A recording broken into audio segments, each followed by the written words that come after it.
around the analysis of some case law that he has done. And just before he comes up, I looked at the Blue Ribbon report that Cindy talks about in her book, and an analysis was done in 2000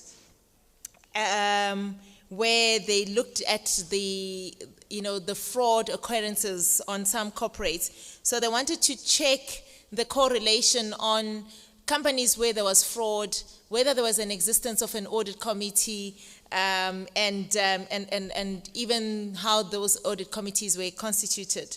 It was interesting that one of the researchers, Bisley, in one of his summaries, evaluated that, or rather concluded that the existence and the composition and the activity, there wasn't always correlation.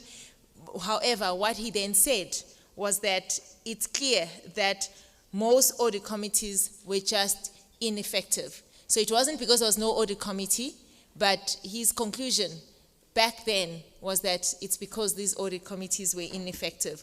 We'd like to hear then what Prof is going to tell us around some case studies that he's looked at. Prof. Thank you. Can everybody hear me? Can everybody hear me now? Yes. Good afternoon, ladies and gentlemen. Before we start, I need to read and quote from the latest literature, the ACE model.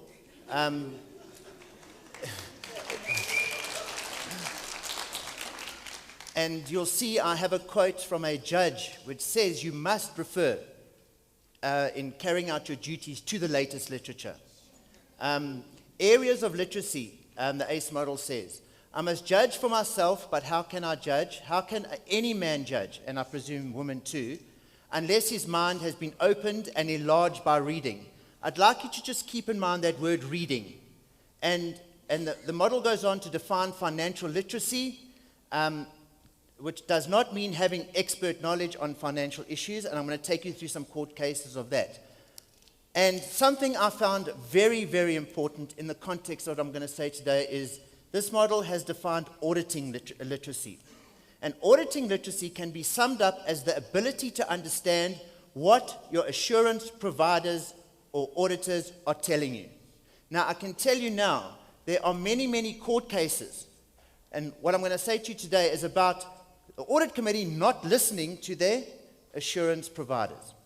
But before we get there, I just want to, where's my, there it is. That is, we spent a whole day talking about lists and checklists, etc. And here you have the audit committee, I think, snoozing around the table. And it says, that's the last box ticked. Has anyone anything further to raise? Guys, it was so important what someone said this morning about not ticking boxes. Because by ticking boxes, you are not complying with your fiduciary duties. You're not taking care, you're not having skill, and you're not being diligent. The tick boxes are there to remind you of what you've got to do. And what we're going to look at today is about not ticking the boxes, about what the lawyers, I hope there are any lawyers here, before I have my lawyer jokes. Okay. It's about not ticking the boxes and about making up your own mind about what John Adams said. So let's have a look at the first case. Now, this is a case we have heard of many times before. It's ASIC versus Healy. Healy was the chairman of the company. Notice the name of the case is the chairman of the company. But the company was called Centro. And someone asked earlier on if you give those financial statements to someone the night before. That's not the question. You've got to give them to them at least 2 weeks before. Because you've got to, and you'll see what the judge says about that. Now, the review of the annual financial statements is in King, that they have to comply with.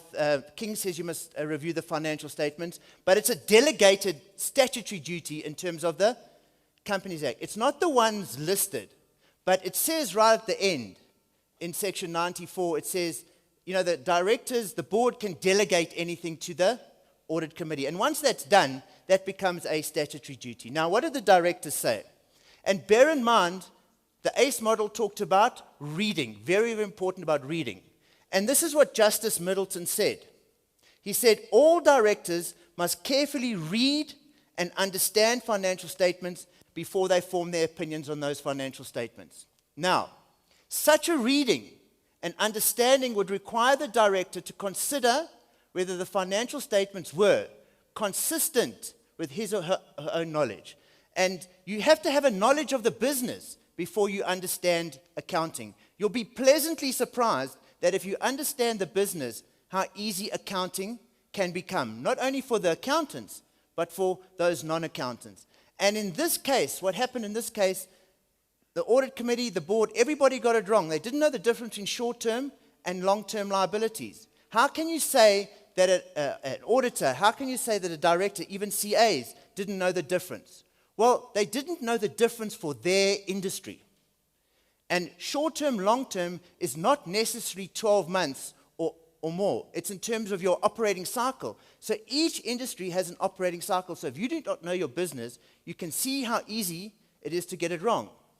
And it says, a reading of the financial statement by the directors is not merely undertaken for the purposes of correcting typographical or grammatical errors.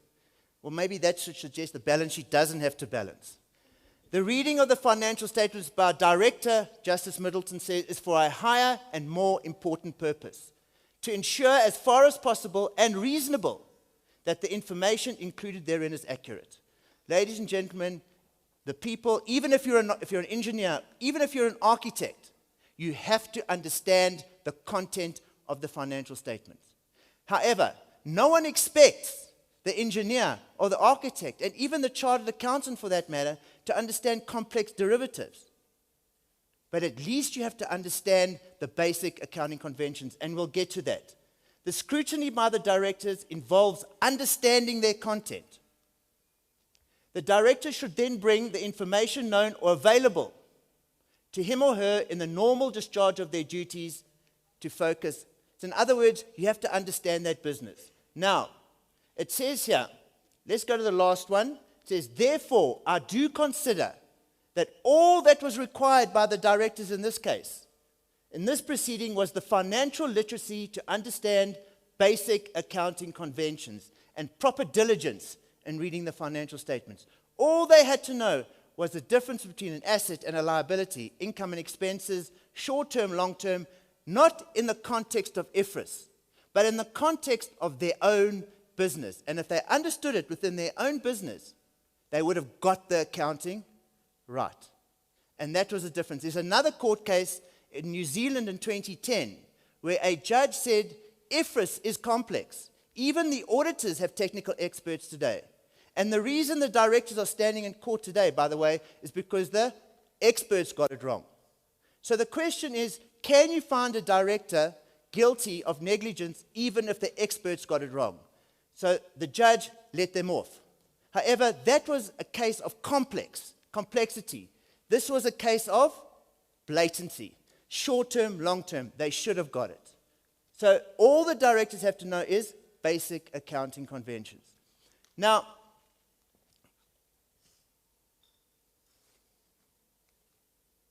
what we're going to do is to get into an auditing literacy case. As the ACE model talks about auditing literacy. This is it took place in 1996. So, by the way, in 1996, we didn't have Cadbury, we didn't have King, we didn't have all these type of reports, because I think the first King report came around about 97, 98.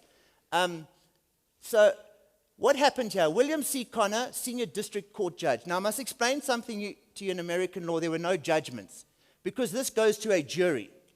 So, you've got a jury of your peers, people who aren't accountants, people who aren't auditors. They found the audit committee guilty, because that's what they would have expected the audit committee to do at that stage. In this case, it was found that the audit committee had not adequately consulted the company's internal auditors.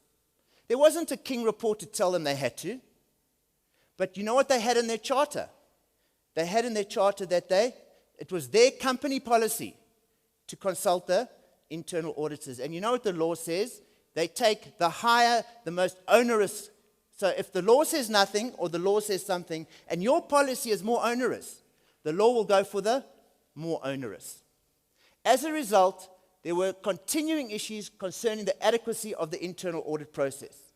The court held that the audit committee's failure to act on the internal audit matter, plus the fact that it had been made aware of dubious accounting practices, meant the committee was willfully blind to fraud going on around it. They did nothing. They were guilty by omission. And that's what they were found guilty on by a jury. They should have consulted their auditors, internal auditors. And in other words, a lot of clients, a lot of audit committees are allowed to rely on their auditors.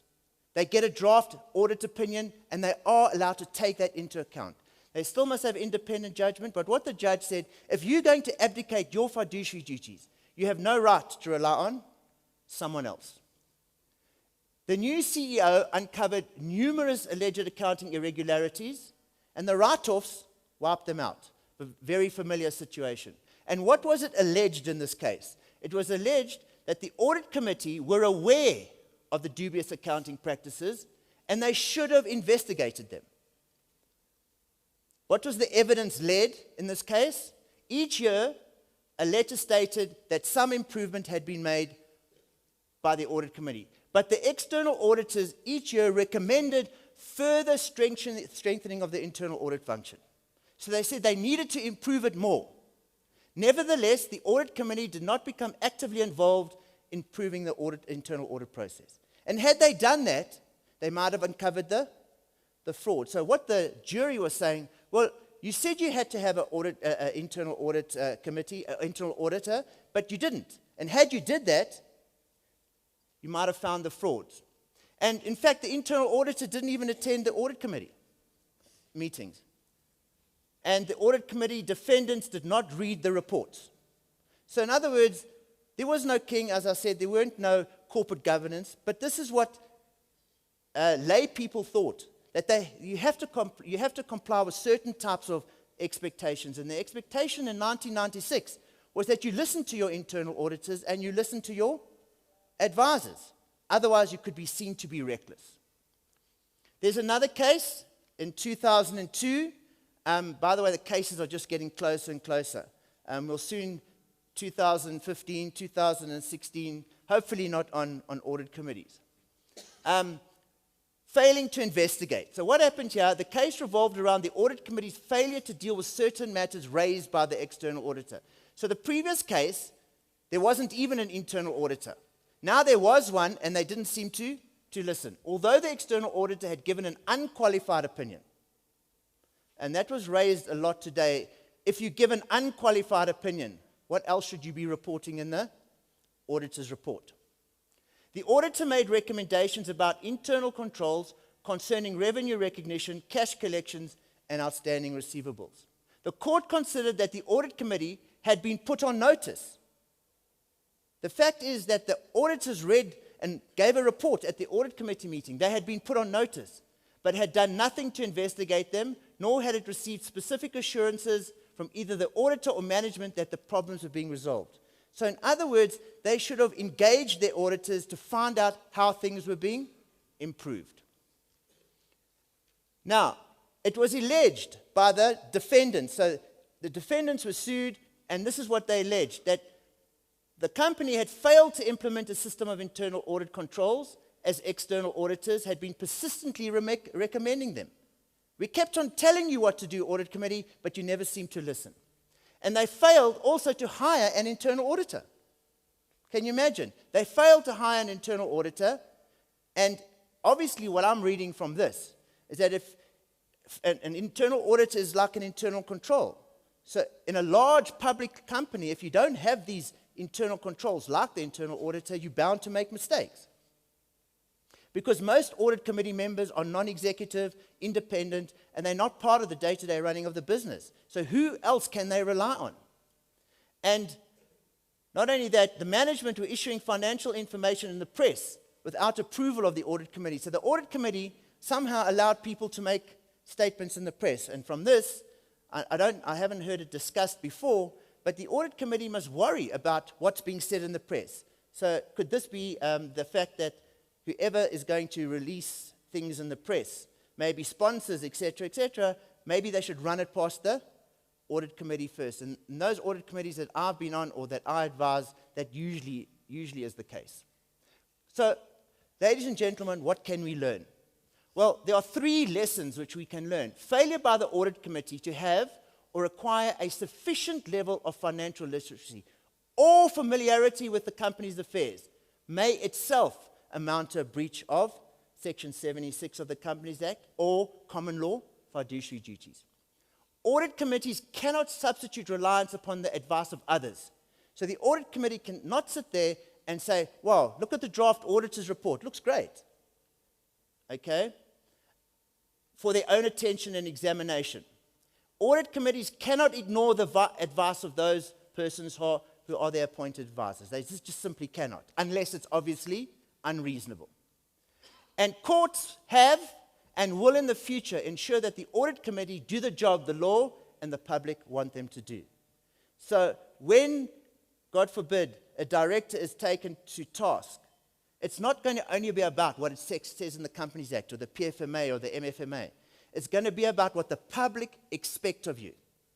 And that is going to be the spirit of the law. Sometimes is more important than the actual part of the law. In fact, that's how they do it in this country. You look at the purpose of interpretation, the objective of the law.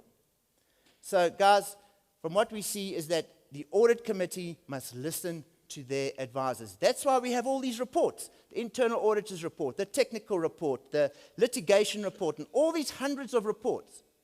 Unfortunately or fortunately, however you wish to look at it, the audit committee sits as the pivotal role in the company.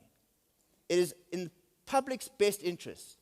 Countries all over the world have seen it. It's public policy to have an audit committee, and the audit committee sits there as a statutory body appointed by the shareholders, and that's how important it is. Thank you.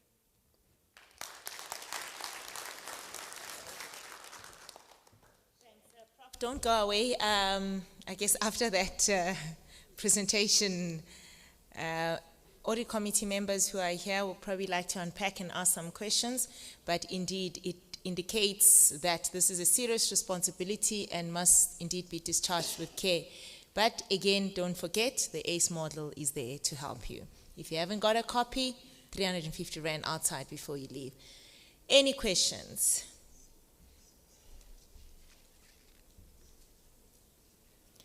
Has the Prof scared you?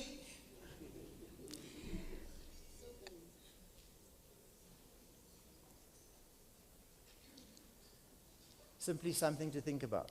Okay, certainly. It's something to think about, and the importance, again, is understanding your responsibility when you accept certain audit committees. It was mentioned earlier, here's a question, that the importance of managing the number of audit committees that we sit in to make sure that we are also very effective. But most importantly, the risk, assessing the risk at the clients, just because of the nature, the leadership, and other industry issues pertaining to that client, it is very important. The responsibilities are really quite high. Thank you, Program Director. My name is Ndombi. I'm just wondering, after this scary presentation, where does that insurance issue factors in, the insurance and the board issue? Whether does that help us in any way? Okay, so the Companies Act, this wasn't so in the previous Companies Act of 73, but in the Companies Act of 2008, there is a provision for the company to pay for your insurance. But that insurance will only apply in times of simple negligence, not in terms of gross negligence or fraud. So it would depend on the result of the court case or the damages, etc., on whether the insurance will pay out or not. But it is new in the Companies Act that the company can pay for your professional indemnity insurance. But the professional indemnity insurance will be under instruction not to pay it out if you have been found guilty of gross negligence, as opposed to, you know what, I did everything in my power, and the business judgment rule, and I did everything okay, but it just turned out to be a bad decision at the end of the day. That they will pay for. But this type of thing, I'm not sure that they will pay for.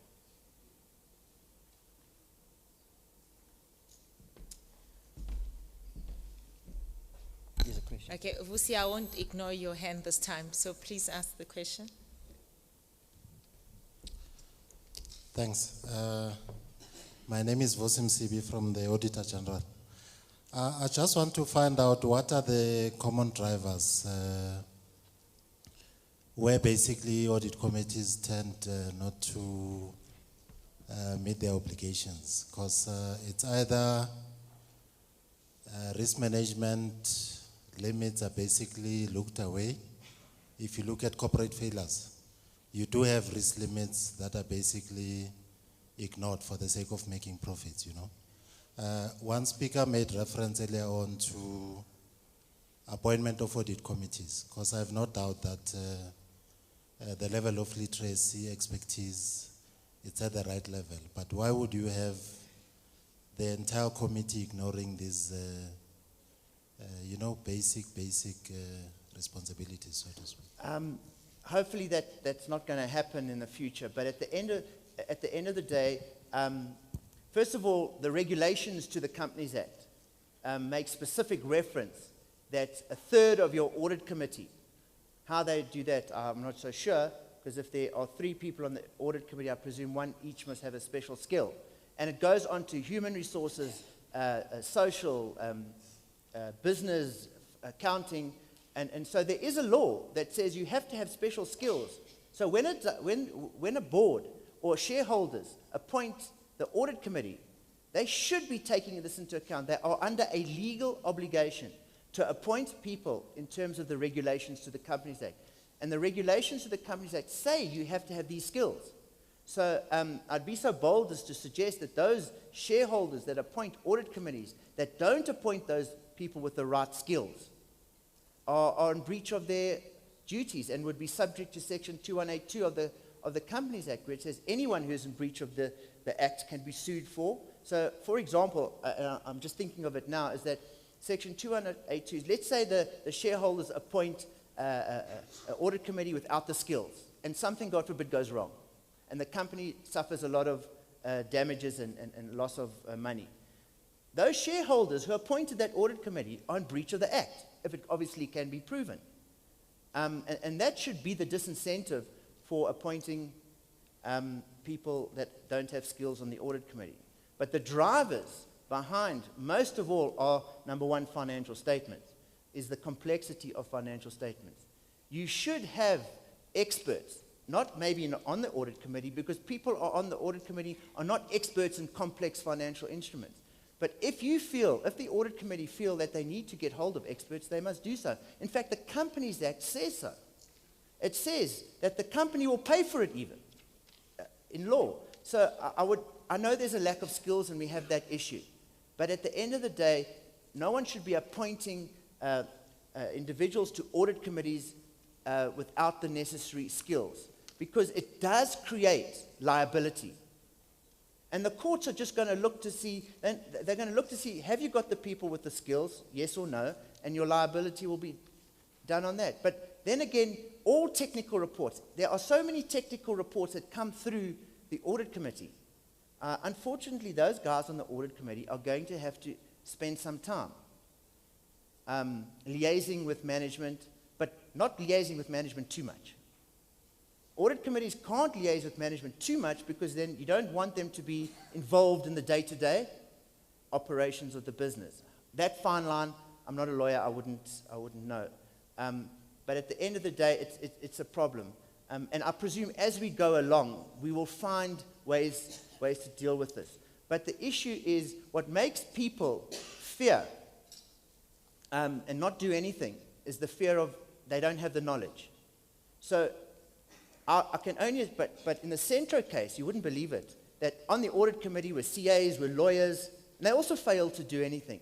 So I'm going to turn your question around. What would make people do something? Well, these guys on the audit committee at the Centro, there were lawyers and CAs. Those lawyers are not practicing anymore, and nor the CAs. They've all been struck off their respective roles for doing what they did. So usually it's fear of the unknown, and people without, you need the skills.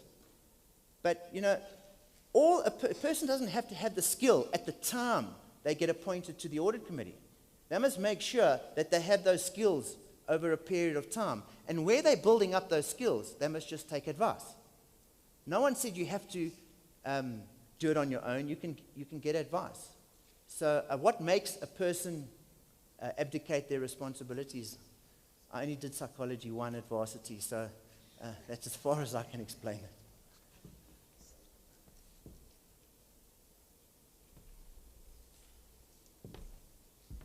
That will be our last question for this session. Thank you. I am from the Eastern Cape, and I'm saying this in the context of what the Prof has said. If I'm taking it in the public sector's context, because I know sometimes the King Code may not be applicable 100% in the public sector, and we need to acknowledge that. But the legislation that we have in the public sector in terms of appointment of the audit committees, I like to repeat that. If I'm in the Eastern Cape, I'm a councillor in the Nyanden district municipality, and I'm a teacher by profession. What would I know about audit committees and all that? And I have to make a decision in the appointment process of the members of the audit committee. I'm saying this in the context that a lot of councillors, I will take Gauteng out, do not have even the minimum requirement, metric. Now, how do they make a decision in terms of appointing finance literate people when they don't even have the metric? What would you recommend in that aspect? Sure, who's going to help me answer that one?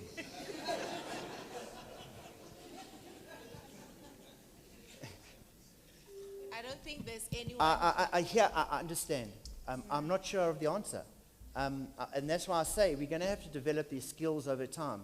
And there is a case to be made that if anything does go wrong, and by the way, I know it's not the PFMA or the MFMA, but the Companies Act, and there's a common law principle in this country of what skill, care, and diligence means. I'm not exactly sure we can apply it, but you're going to look at the way you conducted your duties with your knowledge, skill, and experience. And if it could be proven that you should have known.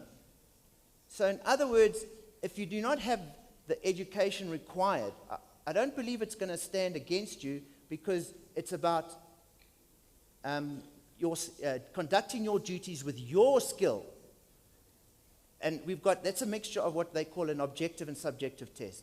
In Australia, for example, it's just total reasonable person. So it would be, here we don't have that reasonable person test 100%. It's reasonable with your knowledge and skills. So I think our Companies Act and our law take care of certain situations like that. And at the end, I just wanted to point out something. You said something. You asked me my favorite question, by the way, does King apply to public sector? Well, it does. You know how? Did you heard of a case, Dali and Porfu versus SABC? Well, what happened in that case? Her Ladyship Justice Victor said the following: I know that King doesn't apply to public sector, but I'm going to make it. And so she judged that whole scenario based on King 2. And according to Professor Delport and according to Professor Duplessis, a lot of these profs have written now that no matter whether you're a small private company, whether you are a public sector company, your conduct as a director will be measured against the 3 King reports. That's now, it's going to be, judges say that it's not a legal, by the way, it's not a legal document, but it will be measured. It will give the judge an idea of what's going on. That's about it. Thank you very much, Prof. And Zolisa earlier indicated that they are aware of those challenges, especially in the municipalities, and there is capacity building and training that is taking place from a National Treasury point of view. So they said just give them time, it is being looked at. So can I just add one thing to that? We can only do what we can do. We can do the best we can. You can't start appointing, if we've got no skills, we've got no skills. You can't just manufacture them out of thin air. So we're going to have to put people on committees that don't have the skills. How else are you going to get the experience? It's like the tender. You know, when you apply for a tender and they say you need the experience, well, if they don't give you the work, how are you going to get the experience? Okay, Prof, I think